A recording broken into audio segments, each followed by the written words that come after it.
Hello and welcome बच्चों। Inequality यानी असमानता के चैप्टर में फिर एक बार से आपका स्वागत है। आज के इनइक्वालिटी चैप्टर में मैं आपको आइदर और केस पढ़ाऊंगा। तो बच्चों, आज इनइक्वालिटी या असमानता चैप्टर में मैं आपको आइदर और केसेस पढ़ाऊंगा। ठीक है।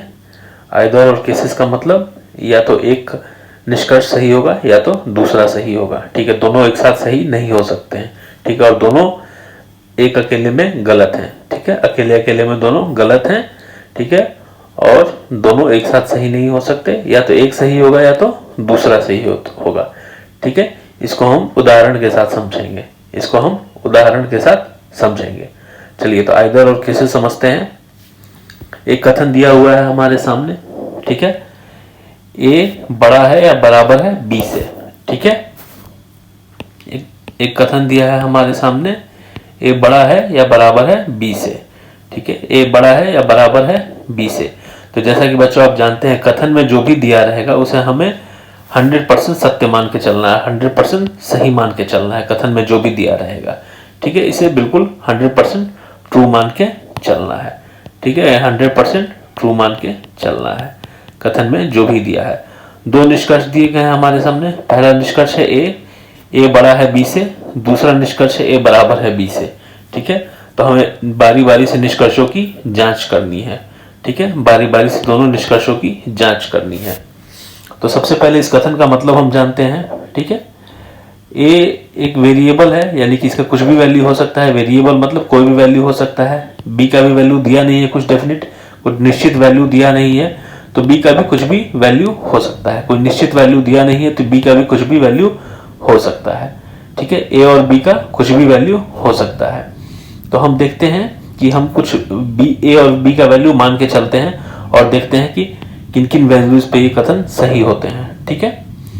तो जैसे अगर मान लीजिए ए का वैल्यू 4 है और बी का वैल्यू 3 है, तो ये क्या ये सही होगा? ये बिल्कुल सही होगा, क्योंकि ए बड़ा है बी से। ठीक है। ए बड़ा है बी से, ये अलाउड है इस कथन से। इस कथन के हिसाब से ए बड़ा भी हो सकता है बी से और बराबर भी हो सकता है।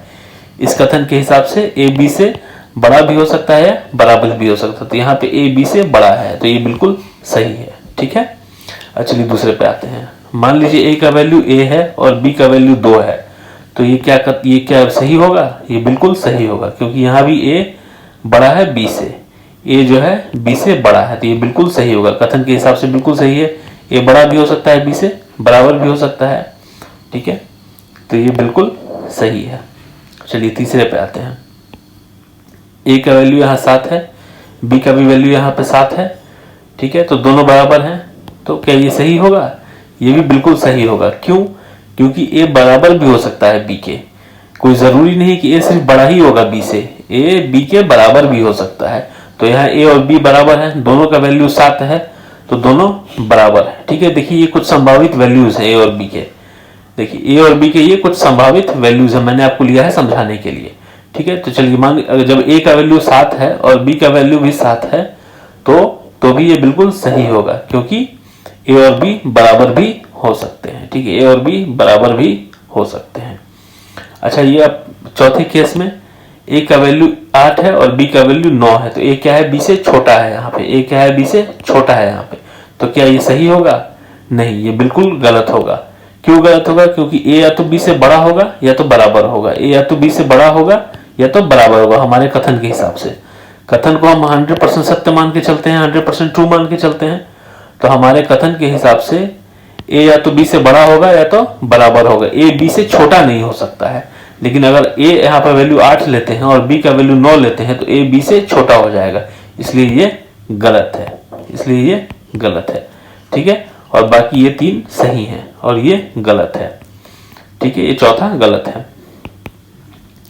चलिए, तो हम अपने निष्कर्ष पे आते हैं। हमारा निष्कर्ष क्या है?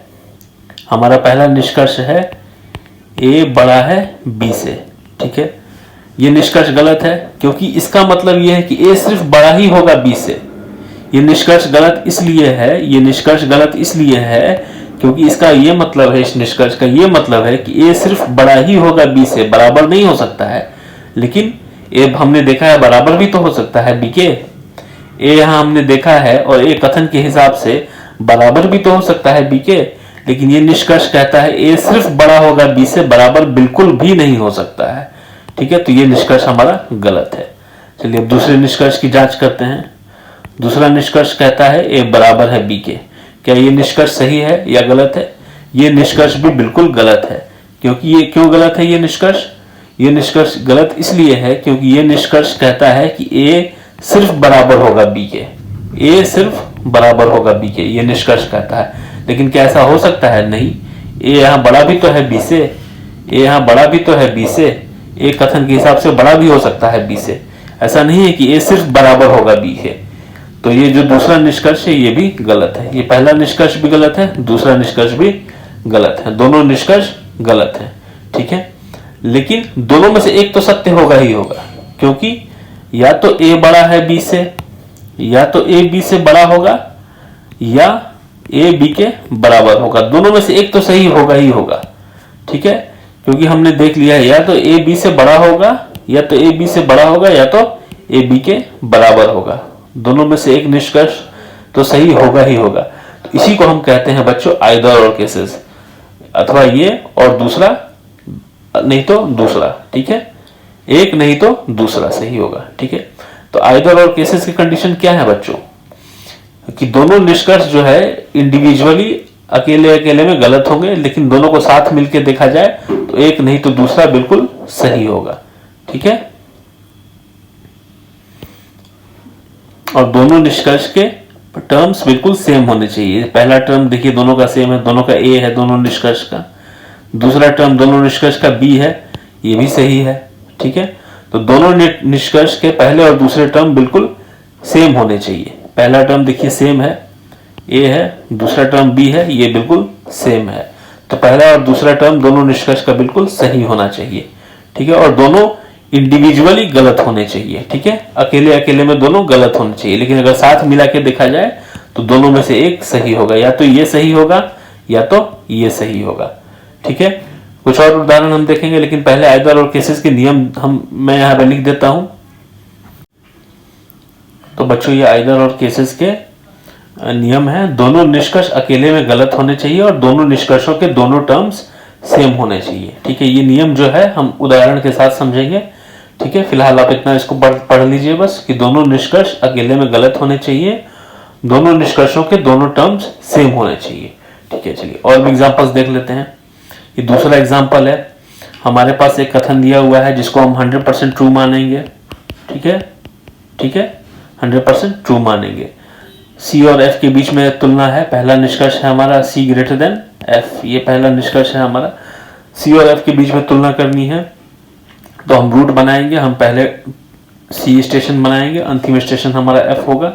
सी से हम ट्रेन चलाएंगे, डी पे जाएंगे, डी से हम ट्रेन चलाएंगे, ई पे जाएंगे, ई से हम ट्रेन चलाएंगे, एफ पे जाएंगे। ठीक है, तो जब सी से हम डी पे जा रहे हैं तो हमें क्या सिंबल मिलता है? ग्रेटर देन इक्वल टू का सिंबल मिल रहा है। ठीक है, जब हम डी से ई की ओर जा रहे हैं तो क्या सिंबल मिल रहा है? इज इक्वल टू का सिंबल मिल रहा है। ई से जब हम एफ की ओर जा रहे हैं तो क्या सिंबल मिल रहा है? ग्रेटर देन इक्वल टू का सिंबल मिल रहा है। तो सी और एफ के बीच में क्या होगा? ग्रेटर देन इक्वल टू का, ग्रेटर देन और इक्वल टू का कंक्लूजन आएगा। ठीक है, ये आंसर होगा C greater than equal to F. तो ये हमारा आंसर हो रहा है। ठीक है, तो जो पहला निष्कर्ष है हमारा ये तो है सी ग्रेटर देन एफ, तो ये गलत है। ठीक है, पहला निष्कर्ष हमारा गलत हो जा रहा है क्योंकि हमारा आंसर ये आ रहा है C greater than equal to F आ रहा है, तो पहला निष्कर्ष हमारा गलत है। चलिए दूसरे निष्कर्ष की जांच कर लेते हैं। दूसरा निष्कर्ष है सी बराबर है एफ के। ठीक है, दूसरा निष्कर्ष भी गलत होगा क्योंकि हमारा आंसर आ रहा है C greater than equal to F, ये हमारा आंसर आ रहा है, तो ये दूसरा निष्कर्ष भी गलत है। तो ठीक है, तो देखा बच्चों हमने दोनों निष्कर्ष जो है इंडिविजुअली यानी कि अकेले में गलत हो रहे हैं। दोनों निष्कर्ष इंडिविजुअली यानी कि अकेले में गलत हो रहे हैं और दोनों के टर्म्स भी सेम है। ये देखिए यहाँ भी सी है, यहाँ भी सी है, यहाँ एफ है, यहाँ भी एफ है, तो दोनों के दोनों टर्म्स भी सेम हो रहे हैं। तो दोनों नियम हमारे फुलफिल कर रहे हैं आइदर और केसेस के, और दोनों में से एक तो सही होगा ही होगा। दोनों में से एक तो सही होगा ही होगा, ये कॉमन सेंस की बात है। या तो सी बड़ा है एफ से, या तो सी बराबर है एफ के। ठीक है, या तो सी बड़ा है एफ के, या तो सी बराबर है एफ के। ठीक है, क्यों? क्योंकि यही हमारा आंसर है, क्योंकि यही हमारा निष्कर्ष है। सी बड़ा है एफ से या तो बराबर है, सी बड़ा है एफ के या तो बराबर है, क्योंकि ये जो हमारा आंसर आया है C greater than equal to F, इसको हम ऐसे भी लिख सकते हैं सी ग्रेटर देन एफ और सी इज इक्वल टू एफ। ये कैसे आया? तो ये कॉमन सेंस से आया, ठीक है। इसका मतलब ही ये है, या तो सी बड़ा होगा एफ से या तो सी बराबर होगा एफ के। ये मैंने आपको प्रूफ करके दिखा दिया है। देखिए कहाँ दिखाया है, यहाँ दिखाया है प्रूफ करके। या तो ए, देखिए ए बड़ा है या तो बराबर है बी से। ए यहाँ बड़ा है, यहाँ बड़ा है, लेकिन यहाँ बराबर है, ठीक है। ए जो है पहले निष्कर्ष में बड़ा है, दूसरे निष्कर्ष में भी बड़ा है, ठीक है, और तीसरे निष्कर्ष में बराबर है, ठीक है। यहाँ पहले निष्कर्ष में बड़ा है ए, दूसरे में भी बड़ा है और तीसरे में बराबर है। तो ए या तो बड़ा है बी से या तो बराबर है, ठीक है। तो सी या तो बड़ा होगा एफ से या तो बराबर होगा, ठीक है। सी या तो बड़ा होगा या तो बराबर होगा। चलिए तीसरा उदाहरण देखते हैं। तीसरा उदाहरण एम और एफ के बीच में तुलना है। एम और एफ के बीच में तुलना है, ठीक है। तो एम और एफ के बीच में एक ट्रेन हम बना देते हैं, ट्रेन रूट बनाते हैं। एम यहाँ रहेगा, एफ यहाँ रहेगा, ठीक है। एम से ट्रेन चलेगी, एन पे जाएगी, एन से चलेगी, ई पे जाएगी, और ई से चलेगी और एफ पे जाएगी।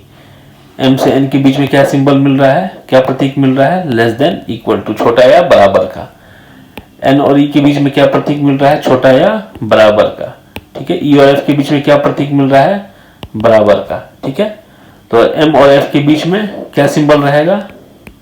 ये तीन सिंबल आ रहे हैं, ठीक है, जिसमें सबसे इंपॉर्टेंट ज्यादा ये है M less than equal to F. ये हमारा आंसर आ रहा है, M less than equal to F, ठीक है।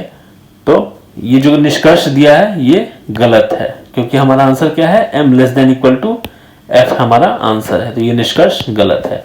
दूसरा भी निष्कर्ष गलत है, क्योंकि हम आंसर है हमारा M less than equal to F, ये आंसर है हमारा, ठीक है।